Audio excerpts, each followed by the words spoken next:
मानव समाचार, मानवता के हक में। बिस्मिल्लाहिर्रहमानिर्रहीम। नहमदुहु व नुसल्ली अला रसूलिहिल करीम, अम्मा बाद।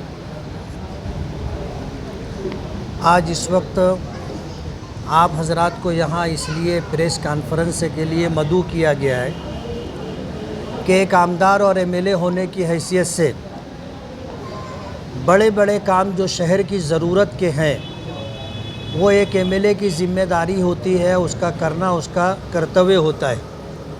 मालेगांव के लोग भी ये कहते हैं कि रोड गटर बनाना आमदार का काम नहीं, और उनका कहना सच भी है कि रोड गटर बनाना ये कारपोरेशन की ज़िम्मेदारी है, इसलिए कि कारपोरेशन होने का मतलब ये है कि अब ये शहर अपनी ज़रूरत के लिए अपने पैरों पर खड़ा हो चुका है। इस शहर के लोग कारपोरेशन को टैक्स अदा करेंगे और कारपोरेशन उन टैक्सों को ले करके मूलभूत सुविधा यानी इस शहर में रहने वालों की जो बुनियादी ज़रूरियात है उन सहूलियात का मुहैया करना कारपोरेशन की ज़िम्मेदारी है। लेकिन दुख की बात यह है कि जो लोग कारपोरेशन में बरसरे इक़्तिदार रहे उन लोगों ने अपनी ज़िम्मेदारी पूरी नहीं की और शहर के अंदर जो बुनियादी सहूलियात हैं, रोड है, गटर है, पानी है, लाइट है, इसका इंतज़ाम नहीं हो सका, तो एक आमदार के सर ये मुसीबत आती है कि वो करके दे। अल्लाह का बहुत बड़ा एहसान है, हमने रोड गटर के लाइन से भी सरकार से बड़ा फ़ंड ला करके शहर के अंदर बहुत सारा काम किया, जिसकी तफसीलात आपके पास है।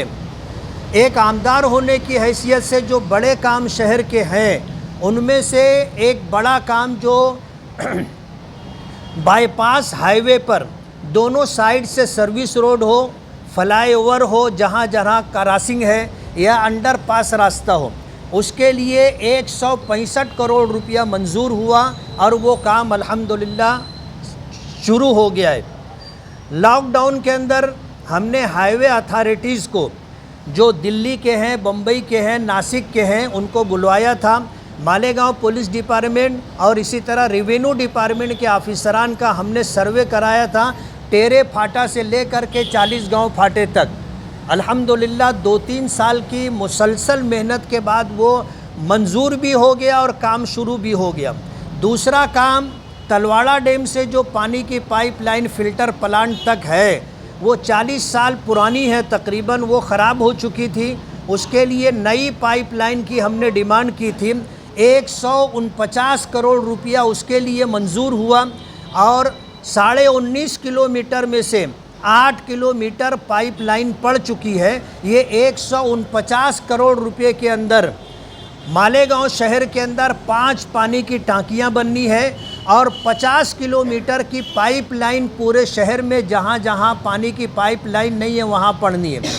तीसरा काम अल्हम्दुलिल्लाह हमारा नोमानी पुल का था, उसका भी हमने जो है 5,76 लाख रुपये बजट ला करके उसका भी काम हमने किया।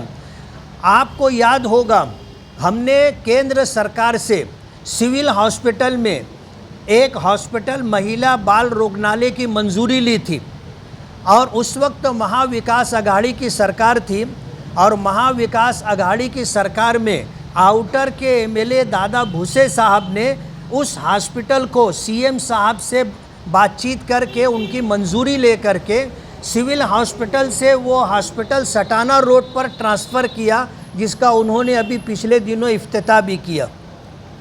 वो मालेगांव सेंट्रल में बनना था और सिविल हॉस्पिटल से लग करके उसकी इमारत बननी थी। उस वक्त हेल्थ मिनिस्टर राजेश टोपे साहब थे।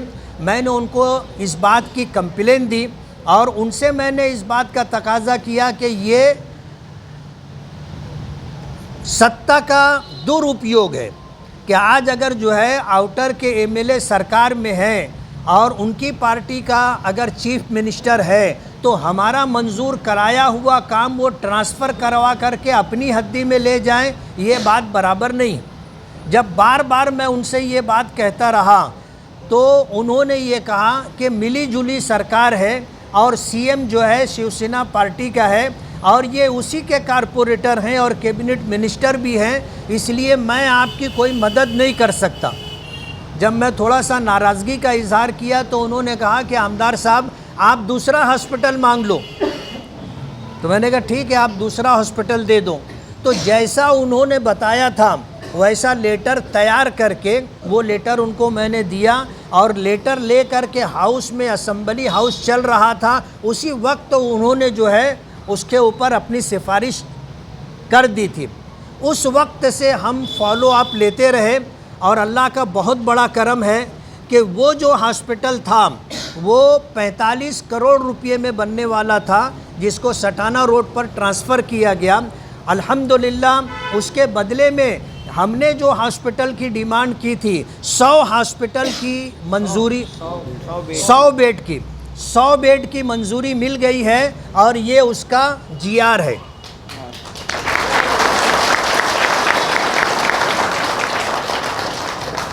इस हॉस्पिटल का एस्टिमेट है 75 करोड़ 99,51,259 रुपये, यानी तकरीबन 76 करोड़ रुपये का बजट है, जिसमें बिल्डिंग का काम, ये 6 मंजिला इमारत होगी, 100 बेड होगा, इसमें 43 करोड़ 26,52,360 रुपया उसका एस्टिमेट है। और इलेक्ट्रिक काम, वायरिंग का पूरा काम तकरीबन 5 करोड़ रुपया है। और फायर फाइटिंग, अगर कोई हादसा हो जाए तो आग बुझाने के लिए जो इंतज़ाम है उसका एस्टिमेट है 1,23,59,496 रुपये। बोरिंग और पंप के लिए 5 लाख रुपया, प्लम्बिंग काम, नल, बाथरूम, संडास वगैरह के लिए 2,16,32,618 रुपये। फर्नीचर के लिए 5,40,18,545 रुपये। वॉल कंपाउंड और गेट के लिए 20 लाख रुपए। पानी की टंकी 20,000 लीटर की, उसके लिए 4,60,000 रुपये। किरकोल कामों के लिए 10 लाख रुपए। रास्ते और पार्किंग के लिए 1,94,49,356 रुपये। GST और दीगर टैक्सेस 16,82,82,124 रुपये। इस तरह उसकी डिटेल से है। तो 100 बेड का ये हॉस्पिटल अल्हम्दुलिल्लाह मंजूर हो गया। अपने इन 5 साल में हमने एक MLA होने की हैसियत से जो हमारी ज़िम्मेदारी बनती थी वो बड़े बड़े काम हमने करके दिए। मालेगांव शहर के अंदर बुनियादी सहूलियात न होने की वजह से बहुत सारे इलाकों के अंदर आज भी रोड, रास्ते और गटर का काम होना बाकी है। हमने कारपोरेशन के ज़रिए जो काम मंजूर करवाया है वो 3,95,00,000 के बजट से ये 7 काम होने हैं। उसमें हारून अंसारी हॉस्पिटल से मिल्लत मदरसा, ये जो बहुत ज़्यादा रास्ता ख़राब है, उसके लिए 2,36,00,000 रुपये मंजूर हुए हैं। जाफ़र नगर में मुनव्वर अली चौक से सीमेंट रोड बनना है, ये 37 लाख रुपया। वार्ड नंबर 16 में चूना भट्टी से 3 कंदील तक cement concrete road Fateh Maidan तक 27 लाख रुपया। गट नंबर 113 शरीफ होटल से मरियम मस्जिद तक सीमेंट कॉन्क्रीट रोड 47 लाख रुपया। वार्ड नंबर 16 में लईक सेट के कारखाने से आज़ाद नगर की संडास तक सीमेंट कॉन्क्रीट नाला 12 लाख रुपये का। वार्ड नंबर 16 में वी केयर क्लिनिक से चूना भट्टी तक सिद्दीकी सेंटर तक सीमेंट कॉन्क्रीट रोड 15 लाख रुपया। सनाउल्ला नगर वार्ड नंबर 19 प्लाट नंबर 19 से 95 नंबर प्लाट तक सीमेंट कॉन्क्रीट रोड 21 लाख रुपया। ये मालेगांव में कारपोरेशन के ज़रिए से रोड रास्ते बनने हैं। अल्लाह का बहुत बड़ा एहसान है कि हमने कोशिश की, करने वाली ज़ात अल्लाह की है, असबाब उसने मुहैया किए। हम पर बार बार हॉस्पिटल को लेकर के इल्ज़ाम लगाया जा रहा था कि आमदार की नाअहली की वजह से, निकम्मेपन की वजह से ये हॉस्पिटल उधर शिफ्ट हो गया। हम उसी वक्त प्रेस कॉन्फ्रेंस से ले करके उसका जवाब देना चाहते थे, लेकिन ये हुआ कि जब तक GR की मुकम्मल कापी, तमाम कागजात हमारे हाथ में नहीं आ जाते, वहाँ तक हमें इसका कोई जवाब देना नहीं है।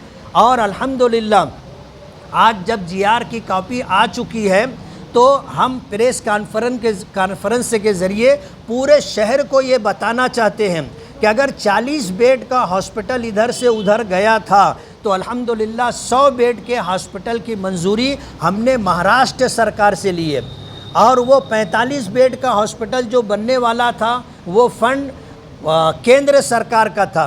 इस तरह अल्हम्दुलिल्लाह ये चौथा बड़ा काम 100 बेड के हॉस्पिटल का ये महिला बाल रोगनालय रहेगा, और तमाम तर मशीनों के साथ, तमाम तर लवाजिमात के साथ ये हॉस्पिटल बनेगा, जिसकी एक एक चीज़ की तफसील मैंने आपको दी है।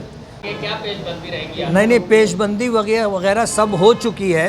अगर ये आचार संहिता नहीं होती तो उसकी टेंडरिंग और ओपनिंग वगैरह हम लोग सब कर लेते। कहाँ बनेगा सर? ये हॉस्पिटल बनेगा अपने सिविल हॉस्पिटल के सामने गार्डन है, आपने देखा होगा ऑक्सीजन का जो प्लांट लगा हुआ है उससे लग करके जो जगह है वहाँ पर ये हॉस्पिटल बनेगा। 100 बेड का 6 मंजिला इमारत रहेगी। ये महिला और बाल रुग्णालय जो उधर शिफ्ट हुआ है, आपने शायद कहा था कि मैं हाईकोर्ट जाऊंगा इस मामले में। मैं हाईकोर्ट जाने का प्रोग्राम बनाया था, लेकिन जब सरकार की तरफ से ये आश्वासन और भरोसा दिया गया कि हम आपको इसके बदले में हॉस्पिटल देंगे, तो फिर ये हुआ कि किसी के ख़िलाफ़ हाई कोर्ट में जाने से अपना ये काम भी रुक सकता है। अगर हम लोग हाई कोर्ट चले जाते तो बहुत मुमकिन था हमें इस मामले में दिक्कत आती, इसलिए हमने जब हमको उसका अच्छा मुतबादिल मिल रहा था तो हमने कोर्ट का रुख नहीं किया, इसी पर मेहनत करते रहे कि ये हॉस्पिटल हमें मिल जाए, और अल्हम्दुलिल्लाह मिल गया। आपका मैनिफेस्टो कब तक बनेगा सर? क्या है कि बहुत बड़े बड़े काम बता देने के बाद भी आदमी अगर कर ना पाए तो दुश्वारी होती है।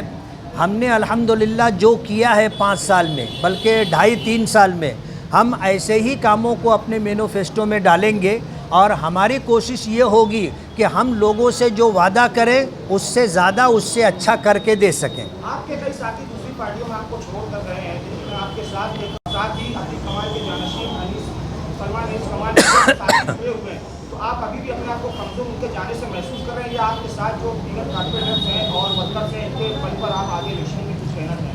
नहीं, अल्लाह का एहसान है, जो अहबाब गए थे हमें उनसे कोई शिकायत नहीं है, और शिकायत इसलिए नहीं है कि आने वाले चंद दिनों में आप देखोगे वो सब वापस हमारे खेमे में आने वाले हैं।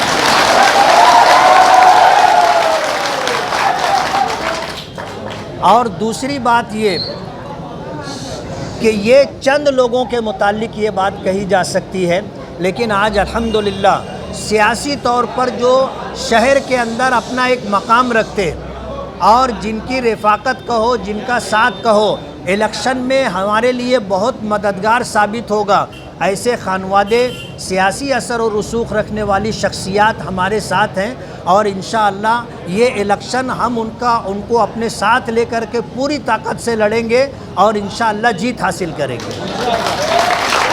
मैं दिल्ली अपने काम से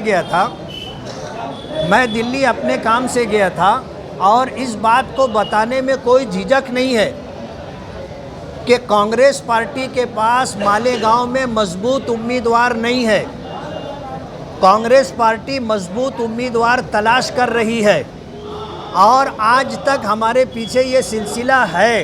हमने अपने साथियों के साथ बैठ कर के तमाम को समाधान करा दिया कि हम दिल्ली क्यों गए थे, और आने वाले दिनों में हमने जो फ़ैसला लिया है, हमने इन तमाम चीज़ों के ज़रिए से, बैनर के ज़रिए से उस बात का इज़हार कर दिया।